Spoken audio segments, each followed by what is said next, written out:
de liquide de frein, petit papier en dessous, voilà. On passe à la roue. Donc la roue est enlevée, tournevis dans le disque et on débloque le disque. On cherche pas à enlever la vis, on débloque le disque, c'est tout. Donc vis XZN, diamètre de 10.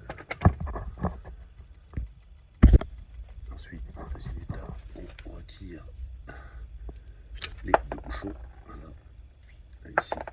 Et donc là, clé à l'aide de 7, clé à l'aide de 7 pour dévisser les deux tournevis. Voilà. Donc avec la clé à l'aide de 7, on retire ces deux vis là. Celle-là ensuite. Hop, voilà. Et ensuite donc on va faire sauter la graffe qui est ici. Alors pour faire sauter qui est la graffe qui est ici, petit truc comme ça, et là il n'y a rien de plus simple. Un coup en haut, un coup en haut. Et donc il faut la faire sortir en haut en même temps. Je vais pas pouvoir filmer, mais donc en jouant des deux côtés, on finit par y arriver. Hop, voilà. Là voilà la bête. Maintenant, c'est le principe, on va repousser le piston. Hop, voilà. On va laisser le piston s'écraser. On va le renvoyer un maximum. On voit que ça s'écrase ici. Hop. Voilà. Donc une fois qu'on l'a poussé au maximum, hop, on peut voir un petit jour ici, derrière. Hop. Et donc maintenant, on va pouvoir retirer l'étrier.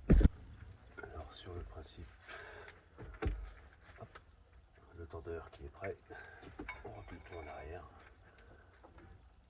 Et on vient mettre ça comme ça. Hop. Voilà. Tac.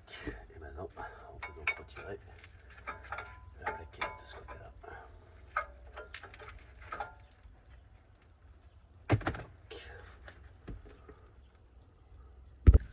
Maintenant, on passe à l'intérieur. Le support d'étrier à démonter. Une vis de 21 ici, une deuxième vis de 21 ici. Elles sont raides, il ne faut pas hésiter à tirer dessus. Voilà, donc les vis sont débloquées. On peut sortir les deux vis. Donc le support tient tout seul. Maintenant, on va enlever la petite vis de fixation du disque ici. Hop. Et on va pouvoir taper au marteau pour sortir le disque maintenant. Pour le support d'étrier, on passera beaucoup de brosses métalliques, voire même de lime si besoin, sur toutes les portées de plaquettes mises au propre. Coup de brosse métallique partout de toute façon, et on met tout au propre.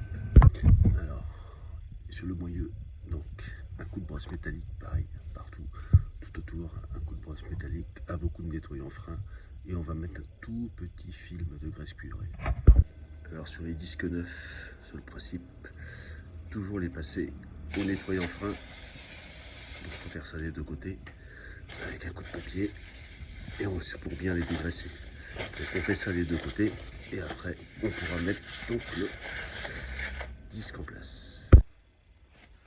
Alors pour mettre le disque, donc l'épaulement vers l'extérieur, j'ai mis le trou là, le trou de la petite vis en haut, et donc je vais retrouver le trou de la petite vis en haut là. Hop.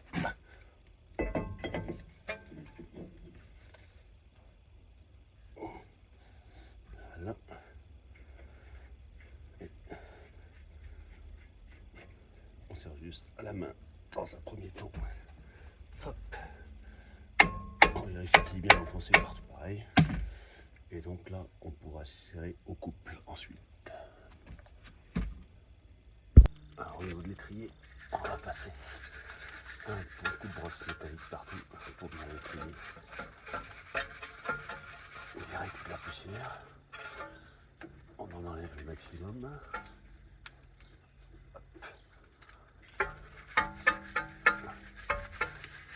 Voilà.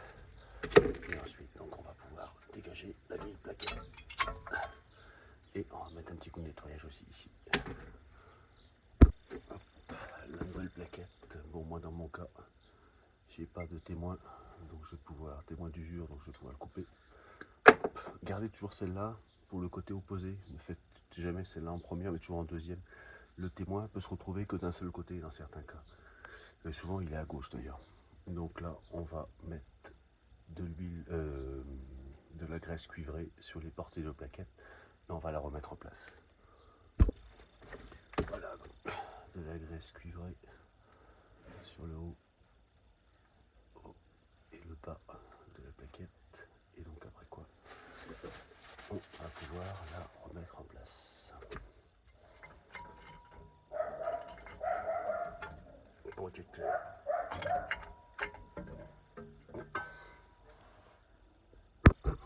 Là, donc ensuite, on va pouvoir remettre le support d'étrier. Et donc avec les deux vis de 21 qu'on va serrer au couple ensuite. Alors pour le serrage au couple des deux boulons de support d'étrier, donc c'est 75 Nm. 75 Nm. Et ensuite, donc, on pourra pouvoir glisser un tournevis ici et serrer celui-là à 17 Nm.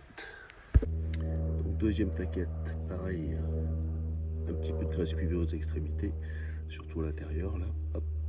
Et donc, on peut venir poser la deuxième plaquette à l'extérieur. Voilà. Voilà. Ensuite, hop là, on va pouvoir remettre l'étrier.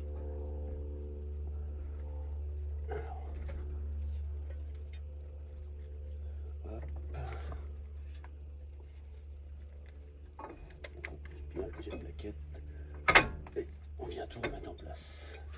On va pouvoir mettre ensuite les deux vis de colonnette.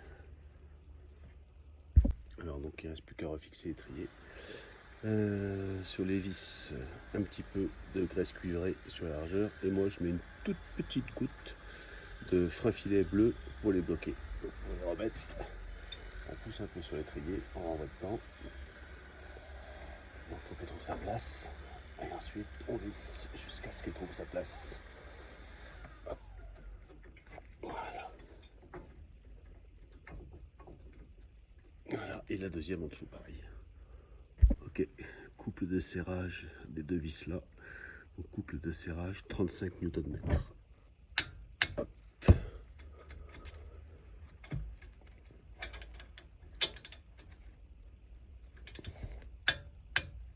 Tac. Donc maintenant, on va remettre les deux bouchons. Voilà, donc bouchon 1, bouchon numéro 2. Voilà, donc les deux bouchons remis en place. Il nous reste la graffe devant à remettre. Hop. Bon, la graffe, relativement simple. On commence par en bas. On place celui-là là. Hop. Hop. Et donc, on place celui-là juste au bord. Celui-là sera prêt à rentrer. Et il suffit de mettre un petit coup de marteau. Voilà, un petit coup de marteau en bas. Et c'est bon. On vérifie que le disque tourne, même si ça frotte un peu, c'est pas un problème. Ça marche. Donc voilà, là, il n'y a plus qu'à remonter la roue. Au niveau du liquide de frein, on verra, enfin bien, de toute façon, ça n'est pas débordé. Sur le côté, je vais essayer de l'envoyer comme ça. Hop. Là, on a donc le maxi, ici le mini. Donc après avoir démarré le moteur, mettre plusieurs coups de pédale de frein. On ferme ici d'abord, on fermera ici, plusieurs coups de pédale de frein jusqu'à ce que la pédale devienne bien dure. Après quoi on va revérifier le niveau de liquide de frein, rouler quelques kilomètres, revenir et revérifier le niveau de liquide de frein et l'ajuster si besoin.